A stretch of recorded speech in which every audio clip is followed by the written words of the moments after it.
We'll take one more question. Mr. Vice President, Jacob Bogage from the Washington Post. It's good to see you. Good to see you too. Merry Christmas. Thank you. Same to you. Unfortunately, I have to ask a bit of an off-topic question from affordability because news events do intervene, and that is the interviews that White House Chief of Staff Susie Wiles gave to Vanity Fair, in which she's quoted as referring to you as, excuse me, and again, not my words, sir, but a conspiracy theorist of a decade, and described your transformation from someone who once opposed President Trump to now his vice president as an act of political expediency. And I'd like to give you the chance to respond to that, sir.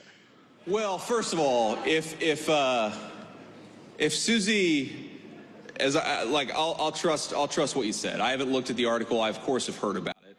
But conspiracy theorist, sometimes I am a conspiracy theorist, but I only believe in the conspiracy theories that are true. Yeah.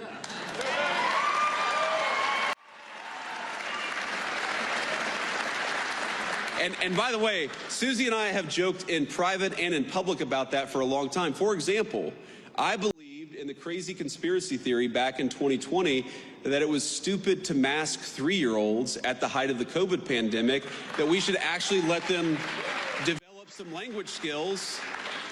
You know, I believed in this crazy conspiracy theory that the media and the government were covering up the fact that Joe Biden was clearly unable to do the job.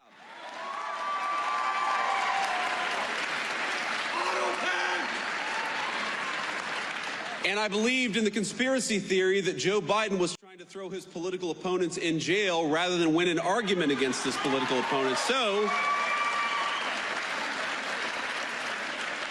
at least on some of these conspiracy theories, it turns out that a conspiracy theory is just something that was true 6 months before the media admitted it. And that's my understanding.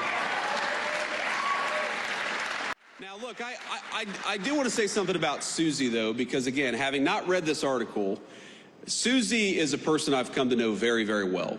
And, you know, a lot of you probably ask yourself, what is it like behind the scenes? What's going on actually behind the scenes of the Trump administration? And I'll tell you, the president is exactly in private who he is in public.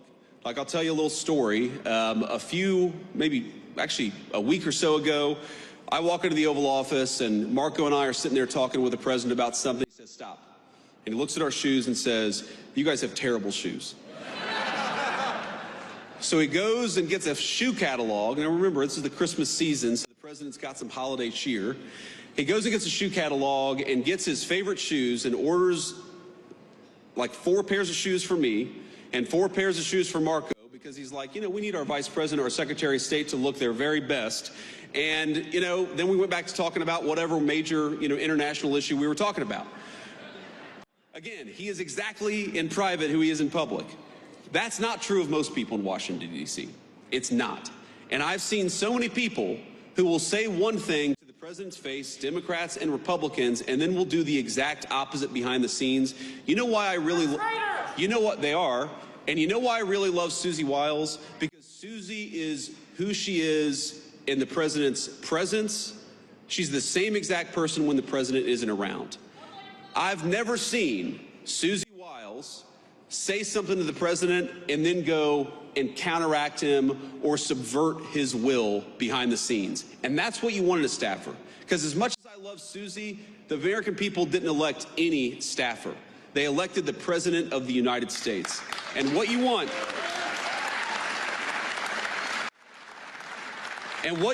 in a staffer is a person who understands they are there to effectuate the will of the American people, and they're there to follow the orders of the duly elected commander-in-chief of the United States. And Susie Wiles, we have our disagreements. We agree on much more than we disagree, but I've never seen her be disloyal to the President of the United States, and that makes her the best White House Chief of Staff that I think the President could ask for.